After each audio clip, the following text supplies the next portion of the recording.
بسم الله الرحمن الرحيم. الرحمن علم القرآن، خلق الإنسان علمه البيان.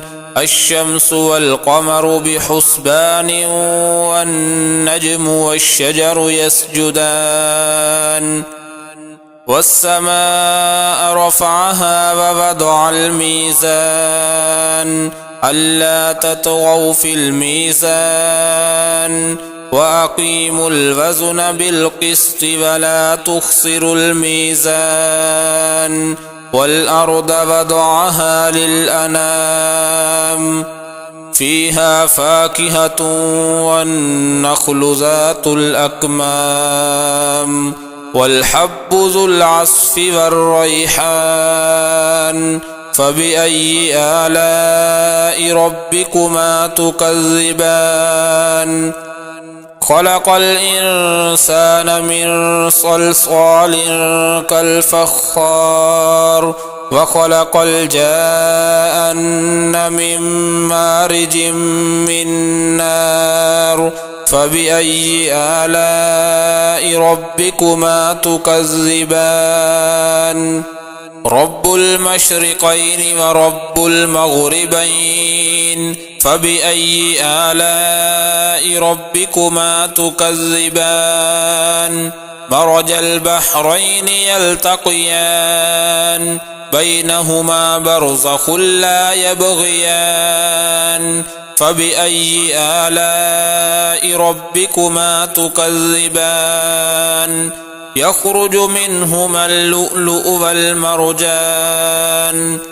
فبأي آلاء ربكما تكذبان؟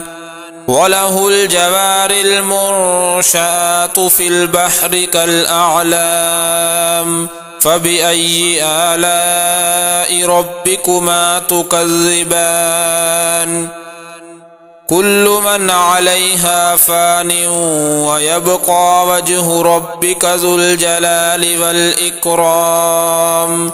فبأي آلاء ربكما تكذبان؟ يسأله من في السماوات والأرض، كل يوم هو في شأن. فبأي آلاء ربكما تكذبان؟ سنفرغ لكم أيها الثقلان. فبأي آلاء ربكما تكذبان؟ يا معشر الجن والإنس إن استطعتم أن تنفذوا من أقطار السماوات والأرض فانفذوا، لا تنفذون إلا بسلطان. فبأي آلاء ربكما تكذبان؟ يرسل عليكما شواظ من نار ونحاس فلا تنتصران. فبأي آلاء ربكما تكذبان؟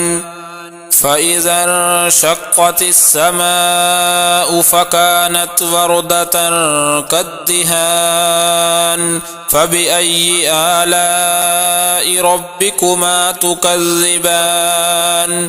فيومئذ لا يسأل عن ذنبه إنس ولا جان. فبأي آلاء ربكما تكذبان؟ يعرف المجرمون بسيماهم فيؤخذ بالنواصي والأقدام. فبأي آلاء ربكما تكذبان؟ هذه جهنم التي يكذب بها المجرمون، يطوفون بينها وبين حميم آن. فبأي آلاء ربكما تكذبان؟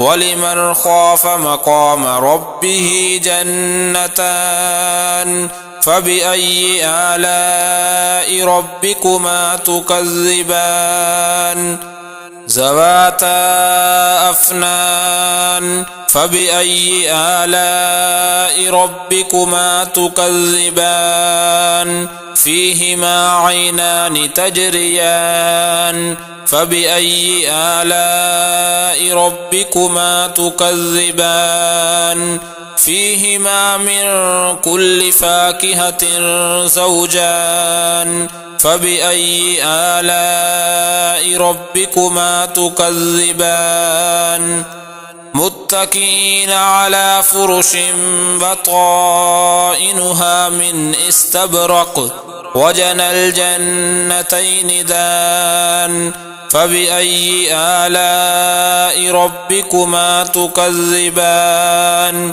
فيهن قاصرات الطرف لم يطمثهن إنس قبلهم ولا جان فبأي آلاء ربكما تكذبان كأنهن الياقوت والمرجان فبأي آلاء ربكما تكذبان هل جزاء الإحسان إلا الإحسان فبأي آلاء ربكما تكذبان ومن دونهما جنتان فبأي آلاء ربكما تكذبان مدهامتان فبأي آلاء ربكما تكذبان فيهما عينان نضاختان فبأي آلاء ربكما تكذبان فيهما فاكهة ونخل ورمان فبأي آلاء ربكما تكذبان فيهن خيرات حسان فبأي آلاء ربكما تكذبان حور مقصورات في الخيام فبأي آلاء ربكما تكذبان لم يطمثهن إنس قبلهم ولا جان فبأي آلاء ربكما تكذبان متكئين على رفرف خضر وعبقري حسان فبأي آلاء ربكما تكذبان تبارك اسم ربك ذي الجلال والإكرام